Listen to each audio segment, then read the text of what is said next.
Olá pessoal, tudo bem? Sejam muito bem-vindos ao curso de manutenção e reparo de celulares ministrado pela Texel Service. Eu sou o professor Eduardo. Vamos dar início à quinta aula do módulo 3. Nessa quinta aula nós vamos trabalhar com o manual de serviço, certo? Envolvendo o esquema elétrico, troubleshoot e diagrama da placa. Nessa aula nós vamos analisar alguns circuitos, certo? Circuito de carga, circuito do power, circuito de campainha, certo?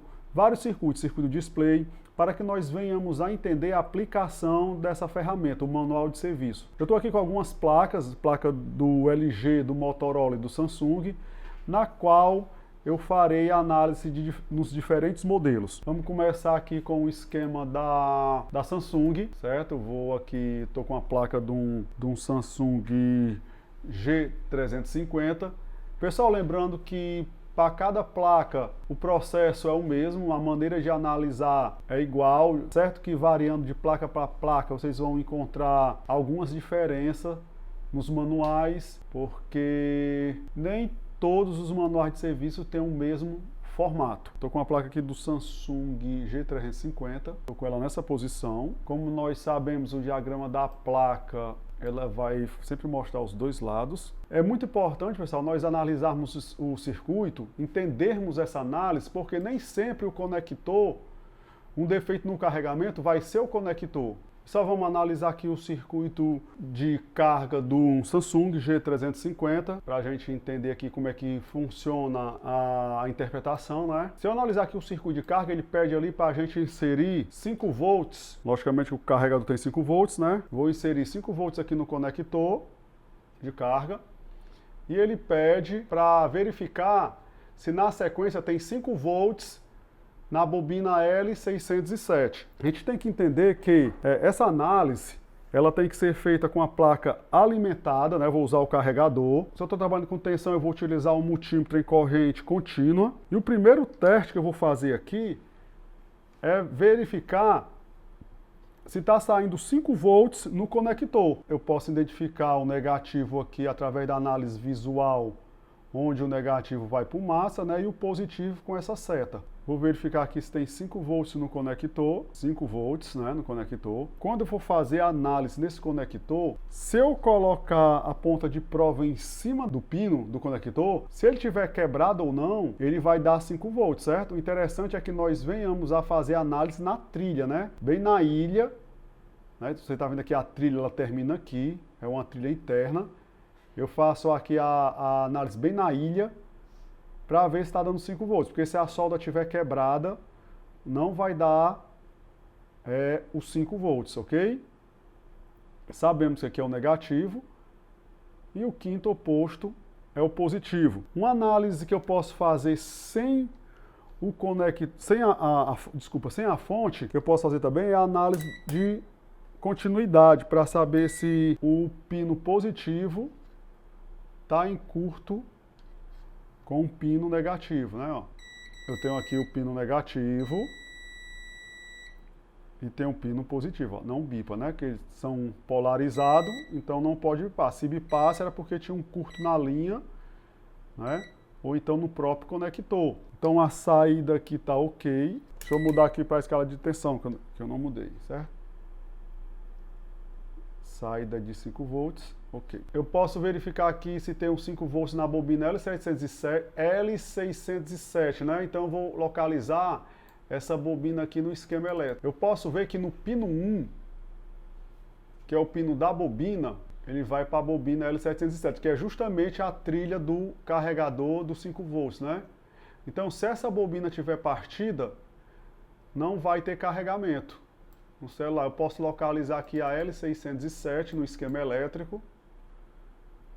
No esquema elétrico, mas aqui depois em seguida eu vou para o diagrama da placa aqui, ó. A L607 está bem nesse cantinho aqui. L607, ó. Vou botar aqui uma ponta de prova no massa. Eu posso colocar até aqui, viu, pessoal? Ó, porque como o massa é negativo, aqui é o negativo do capacitor, então não vai dar nada. Se eu colocar no capacitor ou na L607, que é a bobina, vai dar os 5 volts. Se essa trilha tiver partida, ela não vai dar os 5 volts, conforme mostra aqui no esquema elétrico. Ó. Pino 1 L607, ok? Se por acaso o terra tiver partido, né, eu faço um jump do pino para o massa. Agora, essa trilha aqui, você vê que ela morre aqui, ó, que ela não tem continuidade. Realmente eu tenho que puxar um fio, né, o fio de jump daqui para cá, beleza? Justamente para poder fazer essa trilha que tem aqui no esquema elétrico. Vou analisar aqui uma placa de um LG D295.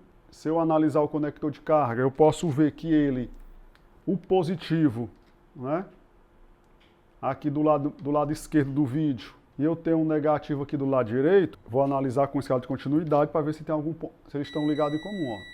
Negativo, positivo.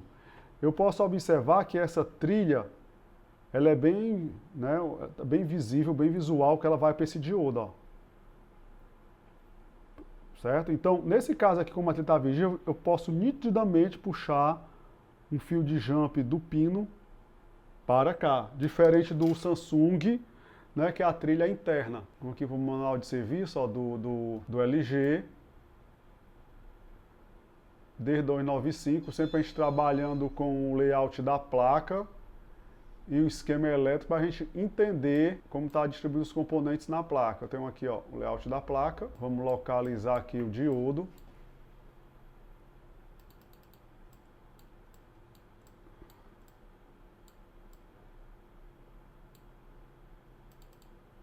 Tá aqui o conector, né? Então ele aqui, esse diodo, de acordo com a placa, ele é o D9200. Podemos observar aqui visualmente que a trilha vem para ele, ó. Então se tiver partida eu posso puxar um jump daqui para cá. Mas e o esquema elétrico, como é que nos mostra isso? Vamos dar uma olhadinha no esquema elétrico, realmente para confirmar se ele tem essa ligação, né? Vamos procurar aqui o setor de carga. Deixa eu dar uma procura aí, setor de carga, aqui só um minutinho. Vamos ver lá no layout. Uma dica que eu dou para vocês, pessoal, você está aqui no diagrama da placa, você pega a referência do conector CN9200, para a gente não perder muito tempo. CN9200, faça a busca aqui. Ele fica aqui na corzinha azul, dou mais um clique. Vou clicando até achar o esquema elétrico. Pessoal, então estou aqui no esquema elétrico, ó, do conector de carga do LG. Podemos ver que o pino 1, que é o positivo, ó, ele vai para o positivo do diodo D9200. Né? Também ele vai para o resistor R9114 e também vai para o capacitor 9205. Né? Que são todas essas peças que estão aqui, ó. Diodo, né? O resistor, certo? O capacitor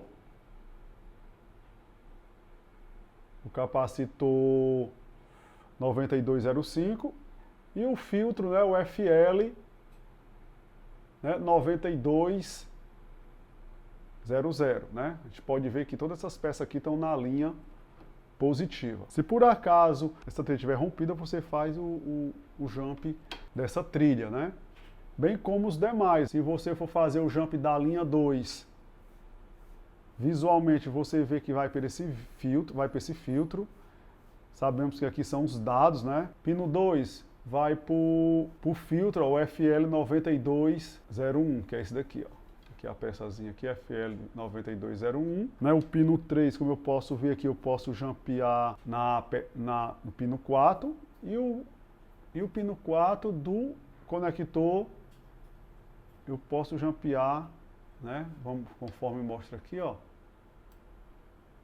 Ele vai para o diodo 9201, que é essa peça aqui. Em consequência, em seguida tem um capacitor 9202 e tem um resistor 9105. E daqui, depois do resistor, ele vai para o Power Manage USB ID. Da mesma forma, depois que passa aqui o positivo do conector, ele vai para o VBus USB, né? Você vê que ele finaliza aqui do outro lado. Pessoal, vou deixar essas duas análises aqui para conector de carga. É bem simples. Essa análise é só com o intuito de vocês identificarem como é que segue as trilhas, né, nos esquemas elétricos. Se por uma eventualidade ele romper, a trilha romper, né, você tem a possibilidade de fazer o jump. Nesse caso aqui é visual. No caso aqui do Samsung, a trilha interna, né? Do Samsung, no caso aqui, só com o esquema elétrico. Ó, pino 1, ele vai para a L606, L607. Como você vê aqui no microscópio, não mostra para onde vai essa trilha, mas o esquema elétrico indica que ele vai para, no caso aqui o esquema elétrico diz que vai para a bobina, né? Mas como a gente pode ver, também ela vai para o capacitor, mas aqui no troubleshoot só diz bobina, mas visualmente vai para o capacitor. Fica por aqui essa análise do circuito de carga, até a próxima análise.